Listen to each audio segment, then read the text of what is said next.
If you want to change the world, start off by making your bed. If you make your bed every morning, you will have accomplished the first task of the day. It will give you a small sense of pride, and it will encourage you to do another task, and another, and another. And by the end of the day, that one task completed will have turned into many tasks completed. Making your bed will also reinforce the fact that the little things in life matter. If you can't do the little things right, you'll never be able to do the big things right. And if by chance you have a miserable day, you will come home to a bed that is made, that you made.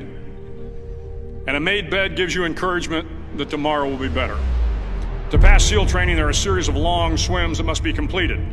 One is the night swim. Before the swim, the instructors joyfully brief the students on all the species of sharks that inhabit the waters off San Clemente.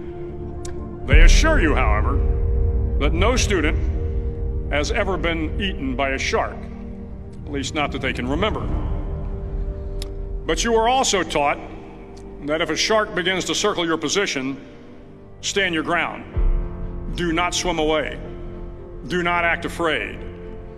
And if the shark, hungry for a midnight snack, darts towards you, then summons up all your strength and punch him in the snout, and he will turn and swim away. There are a lot of sharks in the world. If you hope to complete the swim, you will have to deal with them. So if you want to change the world, don't back down from the sharks.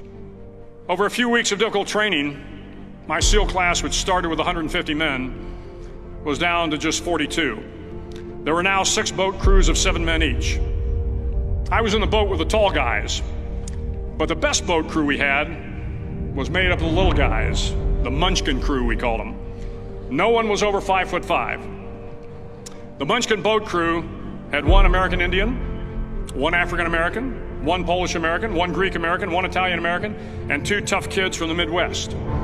They out-paddled, outran, and outswam all the other boat crews. The big men in the other boat crews would always make good-natured fun of the tiny little flippers the Munchkins put on their tiny little feet prior to every swim.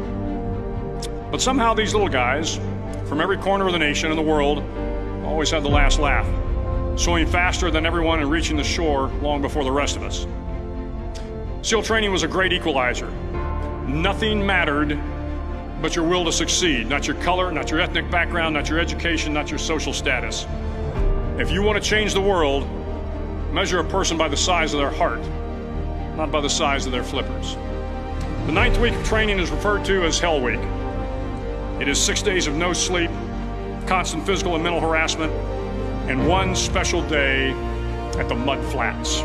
The Mud Flats are an area between San Diego and Tijuana where the water runs off and creates the Tijuana Sloughs, a swampy patch of terrain where the mud will engulf you. It is on Wednesday of Hell Week that you paddle down to the Mud Flats and spend the next 15 hours trying to survive this freezing cold, the howling wind, and the incessant pressure to quit from the instructors. As the sun began to set that Wednesday evening, my training class, having committed some egregious infraction to the rules, was ordered into the mud.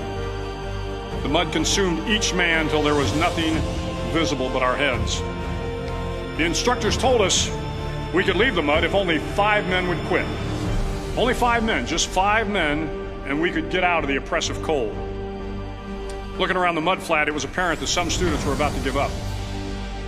It was still over 8 hours till the sun came up. 8 more hours of bone-chilling cold. The chattering teeth and the shivering moans of the trainees were so loud, it was hard to hear anything. And then one voice began to echo through the night. One voice raised in song. The song was terribly out of tune, but sung with great enthusiasm. One voice became 2, and 2 became 3, and before long, everyone in the class was singing.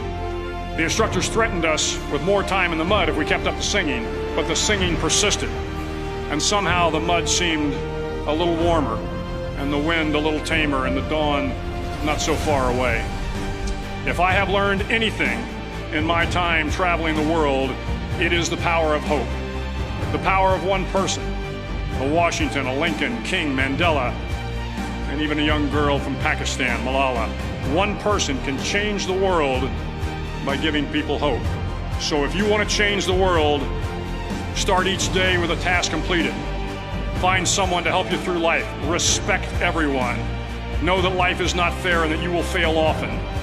But if you take some risks, step up when the times are the toughest, face down the bullies, lift up the downtrodden, and never ever give up.